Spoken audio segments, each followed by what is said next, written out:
계엄은 평화적 대국민 메시지. 윤석열 93분 궤변쇼. 김성진 기자. 지금부터 검찰 모두 진술을 시작하겠다. 대통령 윤석열을 피고인으로 칭하겠다. 12.3 내란 우두머리 혐의로 재판에 넘겨진 피고인 윤석열이 14일 대통령 수식어를 떼고 자연인 신분으로 자신의 내란 우두머리 혐의 첫 공판에 출석했다. 그는 공판에서 79분의 모두 진술과 그 외 의견 진술 등 약 93분간 궤변을 늘어놓으면서 12.3 내란 행위에 대해 평화적인 대국민 메시지 계엄이라고 또다시 주장했다. 헌정 질서를 무너뜨린 데 대한 반성이라고는 찾아볼 수 없었다. 26년 검사 경력 운운하며 검찰의 공소 내용과 헌법재판소의 파면 결정 등에 대해 노골적으로 불만을 드러냈다. 자신에게 불리한 증언이 나오면 직접 끼어들어 반박하기도 했다. 서울중앙지법 형사합의 25부는 이날 오전 서울법원 종합청사 417호 대법정에서 윤석열의 내란 우두머리 혐의 사건 첫 공판을 진행했다. 지난 4일 헌재가 파면을 결정한 지 꼭 10일 만이다. 앞서 윤석열은 지난 2월 20일 이 재판의 첫 공판 준비기일에 구속 상태로 출석한 바 있다. 이날 공판기일은 준비기일과 달리 일부 예외를 제외하고 피고인 출석이 의무인 만큼 윤석열도 재판정에 나왔다. 지난달 7일 재판장인 지귀현 부장판사로부터 구속 취소라는 특혜를 받은 윤석열은 오전 9시 48분쯤 청사 지하주차장을 통해 차량으로 입정했다. 재판부가 경호상 이유로 비공개 출석을 요청한 대통령 경호처 신청을 수용했기 때문이다. 오전 10시 재판부가 개정 선언을 하면서 본격적인 공판이 시작됐다. 윤석열은 짙은 남색 정장에 붉은 넥타이를 메고 머리는 가지런히 빗어넘긴 모습으로 재판에 임했다. 윤석열은 재판부가 들어서자 일어나 고개 숙여 인사를 했다. 재판부는 개정 선언 뒤에 피고인의 신원을 확인하기 위한 인정신문 절차를 밟았다. 재판장이 인적 사항을 확인하겠다. 생년월일은 1960년 12월 8일. 직업은 전직 대통령. 주소는 이라고 묻자 윤 전 대통령은 서초 사동 아크로비스타 땡땡땡호라고 답했다. 지난 2017년 5월 23일 파면 후 피고인 자격으로 첫 법정에 출석한 전직 대통령 박근혜는 재판장이 직업을 묻는 말에 무직이라고 답해 세간에 회자됐던 점과는 비교되는 장면이었다. 재판장은 국민참여재판을 원하냐고 묻자 윤 전 대통령의 변호인은 원하지 않는다고 말했다. 인정신문이 끝나자 검찰이 윤석열에 대한 공소사실 요지 낭독을 시작했다. 검찰은 윤석열을 피고인으로 칭하겠다고 한 뒤 국정 상황에 대한 윤석열의 인식, 비상계엄 사전 모의와 준비 상황을 차례로 언급하면서 피고인은 국헌문란을 목적으로 폭동을 일으키기로 했다고 설명했다. 이어 피고인은 위헌 위법한 포고령에 따라 헌법기관의 권능 행사를 불가능하게 하고 정당제도 등 헌법과 법률의 기능 소멸을 목적으로 비상계엄을 선포했다고 밝혔다. 아울러 피고인은 군경을 동원해 국회와 중앙선거관리위원회, 민주당사 등을 점거해 출입을 통제하고 한 지역에 평온을 해하는 폭동을 일으켰다며 검사는 이와 같은 피고인의 내란 우두머리 혐의에 형법 87조를 적용해 기소했다고 말했다. 약 1시간 7분 동안 검찰의 공소사실 요지 낭독에 이어 피고인 쪽이 모두 발언을 시작했다. 윤석열 변호인 윤갑근 변호사는 공소사실을 전체 부인한다면서 야당의 예산 폭거 등으로 계엄을 선포했다는 기존의 주장을 되풀이했다. 또 대통령은 국회 봉쇄를 지시한 사실이 전혀 없고 국회의원 정치인 등을 영장 없이 체포, 구금하라는 지시한 적도 없다고 주장했다. 그러면서 구체적 사실에 대해서는 왜 비상계엄을 했는지 잘 안다면서 발언 기회를 넘겼다. 윤석열은 검찰의 발표 자료를 법정 내 모니터에 띄워달라고 한 뒤 직접 협의를 부인했다. 그는 저도 과거에 여러 사건을 하면서 12.12, 5.18 내란 사건의 공소장과 판결문을 분석했지만 이렇게 몇 시간 만에 또 비폭력적으로 국회의 해제 요구를 즉각 수용해 해제한 몇 시간 사건을 거의 공소장에 박아넣은 것 같은 이런 걸 내란으로 구성한 자체가 참 법리에 맞지 않는다면서 헌재 탄핵 심판 과정에서도 수사기관 진술이 많이 탄핵당하고 실체가 밝혀졌는데 초기에 내란 몰이 과정에서 겁을 먹은 사람들이 수사기관의 유도에 따라서 진술한 게 검증 없이 반영이 많이 됐다고 주장했다. 윤석열은 또 계엄 사전 모의라고 해서 2024년 봄부터 그림을 그려왔단 자체가 정말 코미디 같은 얘기라고 할 수 있다고 했다. 그는 그야말로 장기 집권을 위한 군정 실시 같은 것을 목표로 하면 이것도 말이 될 수 있지만 이번 12.3 비상계엄 조치에 대해서 아까 투입병력이나 무장병력이라 하는데 군인들이 어디 가든 총을 들고 다니지만 절대 실탄을 지급하지 말고 실무장 안 한 상태로 투입하되 민간인 충돌을 절대 피하라 지시했다면서 평화적인 대국민 메시지 계엄이지 단기간이든 장기간이든 군정 실시 계엄이 아니라는 건 계엄 진행 결과를 볼 때 자명하다고 궤변을 늘어놨다. 윤석열은 김용현 전 국방부 장관을 임명하며 비상계엄을 사전 모의했다는 검찰의 지적에 대해서도 계엄이란 건 늘상 준비해야 하는 것이다. 그래서 합참본부 계엄과의 매뉴얼이 있고 여러 훈련을 하는 걸라면서 계엄을 쿠데타, 내란과 동급으로 이야기하는 자체가 법적인 판단을 멀리 떠난 것이 된다고 주장하기도 했다. 검찰 공소장에 따르면 그는 총선을 앞둔 지난해 3월부터 여러 차례 비상대권 비상계엄 등을 언급하며 군사조치에 대해 김 전 장관 등과 논의한 것으로 드러났지만 사실 자체를 부인한 것이다. 그러면서 윤석열은 11월 27일 또는 28일경에 그동안 저도 어떤 비상조치라는 걸 생각해 본 적은 없지만 감사원장, 중앙지검장 등 검사들 탄핵발의 움직임을 보고 상당히 심각하다고 생각했다면서 헌법상의 비상조치, 계엄 선포라는 것을 통해서 주권자 국민들에게 이걸 확실하게 알리고 직접 나서길 바라는 마음에서 이런 조치를 생각했다고 말했다. 계엄령이 아닌 이른바 계몽령이라는 주장을 형사법정에서도 반복한 것이다. 그러나 이는 전시사변 또는 이에 준하는 국가비상사태에 발동한다는 계엄령의 전제와 완전히 어긋난 것으로 본인 스스로 자의적으로 군대를 동원했다는 걸 인정한 것과 다름없다. 특히 헌재는 지난 4일 윤석열을 파면하면서 계엄 선포 당시에는 검사 1인 및 방통위 위원장에 대한 탄핵 심판 절차만이 진행 중이었다며 국회의 권한 행사가 위법부당하더라도 헌법재판소의 탄핵 심판, 피청구인의 법률안 제의 요구 등 평상시 권력행사 방법으로 대처할 수 있으므로 국가긴급권의 행사를 정당화할 수 없다고 한 바 있다. 윤석열의 주장은 헌재의 선고 요지에서도 드러나듯 계엄의 요건과는 전혀 들어맞지 않다. 그럼에도 윤석열은 헌재 판결을 부정하듯 공판 내내 기존의 주장만 강조했다. 윤석열은 도리어 내란 책임을 군인들에게 돌리기까지 했다.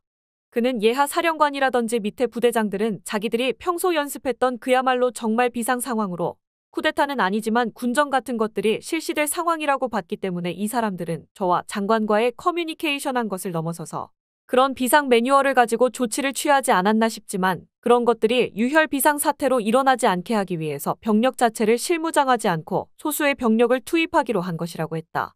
군인들이 과도하게 행동해서 자신이 오히려 사태를 막았다는 것이다.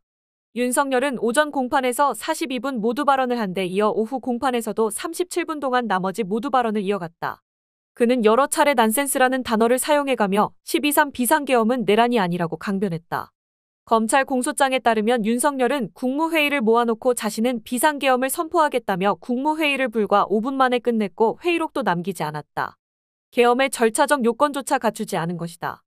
그러나 윤석열은 이에 대해 계엄 문제에 대해서는 상당히 많은 국무위원들의 자기 의견을 아주 심도 있게 들었기 때문에 역대 어느 국무회의보다 논의가 활발했다면서 비상조치, 긴급 재정경제명령 이런 것과 관련된 국무회의는 더군다나 보안이 중요하기 때문에 주례 국무회의처럼 할 수 없기 때문에 하자가 있느냐 없느냐 하는 것 자체가 난센스라 할 수 있다고 주장했다. 그는 국회에 지체 없이 통보 안 했다는 점에 대해선 방송으로 전 국민 전 세계에 알리고 즉시 국회의원과 관계자들이 국회에 들어오고 유관 단체 사람들이 수천 명의 국회에 이미 들어와 있는 상태이기 때문에 서면으로 통보하고 할 필요조차 없었다면서 그럴 시간 없이 계엄을 심의에 즉각 들어갔고 결의가 난 후엔 바로 국무위원을 소집해서 도착하는 즉시 계엄 해제를 했다고 주장했다.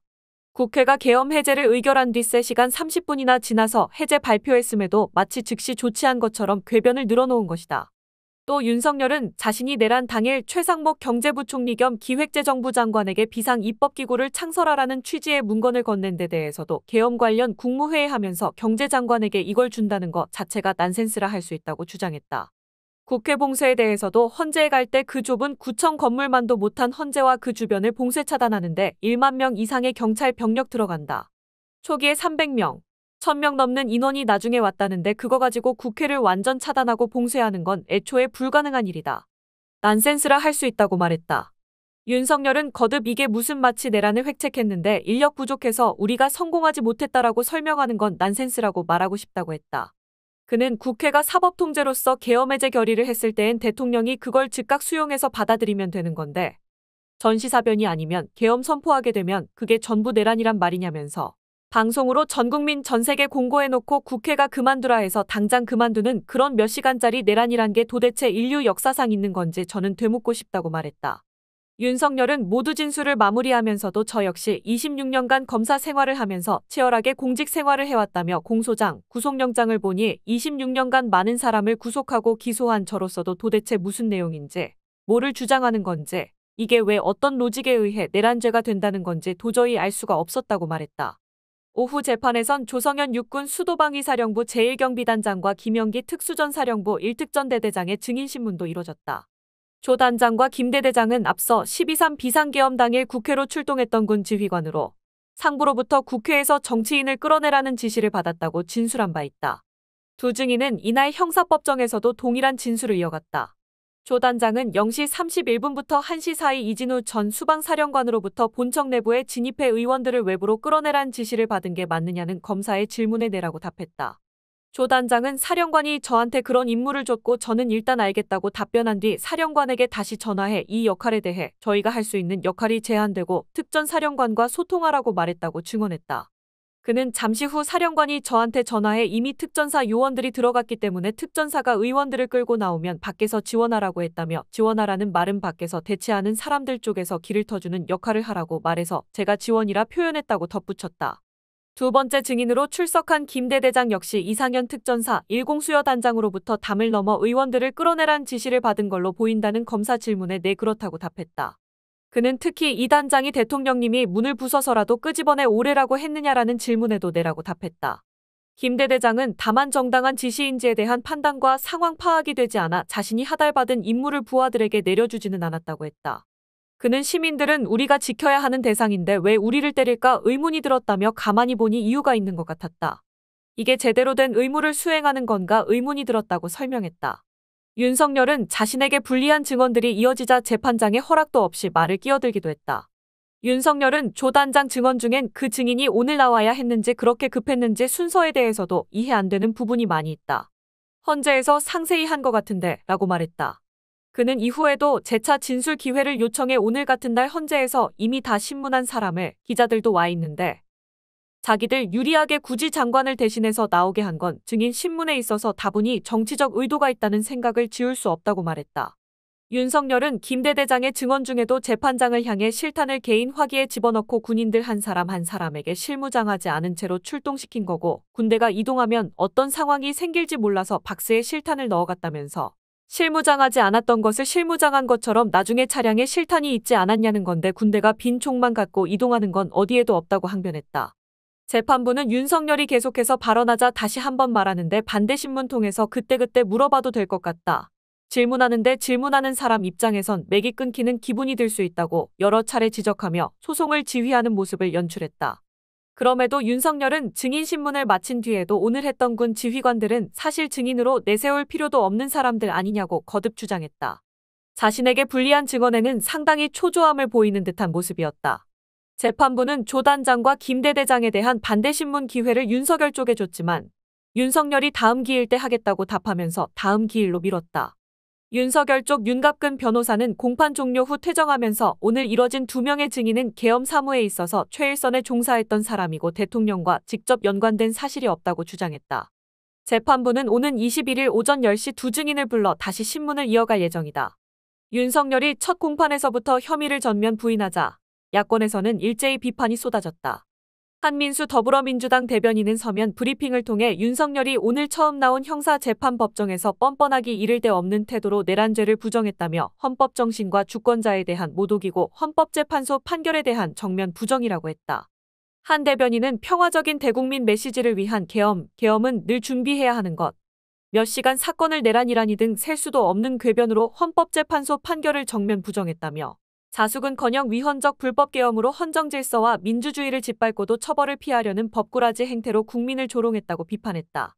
한 대변인은 더욱이 내란 수괴가 형사재판 법정을 헌법정신과 주권자를 모독하는 장으로 만들고 있는데 재판부는 그런 내란 수괴를 감싸고 있으니 억장이 무너진다며 구속 취소도 모자라 재판정의 지하 통로로 출석하게 해주고 피고인석에 앉은 모습도 감춰주는 특혜를 받으니 대한민국의 법치주의가 얼마나 우습겠냐고 했다.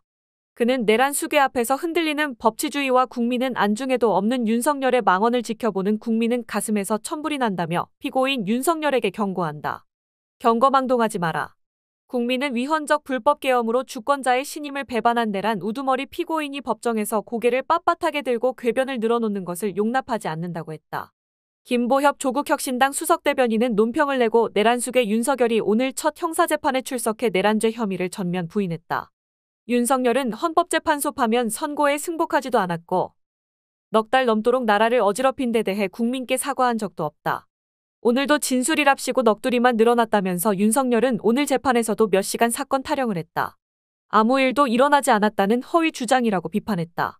김수석 대변인은 지난해 12월 3일 그 끔찍했던 밤을 기억하는 온 국민을 바보 취급하고 있다. 내란이 아니라 내란몰이라는 억지를 부리고 있다고 지적했다. 그러면서 내란 수괴 윤석열과 그의 변호인단은 참으로 미련하고 뻔뻔하다. 보통 사람들은 한 번 주장한 것이 먹히지 않으면 같은 주장을 되풀이하지 않는데 이자들은 헌재에서 판판이 깨진 주장을 내란 재판에서 다시 반복하고 있다면서 헌재 탄핵 재판에서 받아들여지지 않은 황당한 변론이 형사재판에서는 통할 것이라고 믿지 않고서야 하기 힘든 짓이라고 혀를 찼다. 그는 윤석열 변호인단은 변론 중에 피고인이라는 정식 호칭 대신 대통령께서라고 말했다. 검찰은 정정해달라 재판부에 항의하고 판사는 소송지휘권을 이용해 부적절한 호칭을 사용하지 말라고 경고했어야 한다며 윤석열은 국민에게 위임받은 권력을 악용해 국민께 총부리를 겨눴다가 파면당한 전직 대통령일 뿐이라고 덧붙였다. 홍성규 진보당 수석대변인은 논평을 통해 헌정파괴범 주제에 마치 개선장군이라도 되는 양 다 이기고 돌아왔다던 윤석열은 재판 첫날에도 오전 42분, 오후 41분간 총 83분에 걸쳐 차마 들어주기 힘든 궤변을 쏟아냈다며 그토록 억울하다면, 그토록 당당하다면 왜 굳이 지하주차장으로 숨어 들어가 비공개로 출석한다고 했느냐, 떳떳하게 법원 청사 정문으로 왜 걸어 들어가지도 못하느냐고 따졌다. 홍 수석 대변인은 끔찍한 흉악범이 파렴치에다 졸렬하기 또한 짝이 없다면서 이 내란 수괴의 뻔뻔함을 더욱 부추기고 있는 것이야말로 바로 온 국민의 분노에도 불구하고 내란범의 탈옥을 허가했던 직위원 재판부의 전례 없는 특혜라고 지적했다. 또 지하주차장 출입 요청을 받아들인 데 이어 영상기자단의 촬영 허가 신청까지 불허했다며 역대 대통령 모두 재판 때마다 법정 촬영이 이뤄졌던 것에 비춰보면 가히 전례 없는 오직 윤석열만을 위한 특혜라고 했다. 홍 수석 대변인은 윤석열과 조금도 다를 바 없는 한통 속 법비들이 여전히 곳곳에서 활개치고 있다면서 사회 곳곳의 도살인 내란 세력을 철저히 척결하고 단죄해야 한다는 우리 국민들의 명령이 사법부 또한 절대로 그냥 지나칠 수 없는 명백한 이유이라고 힘주어 말했다.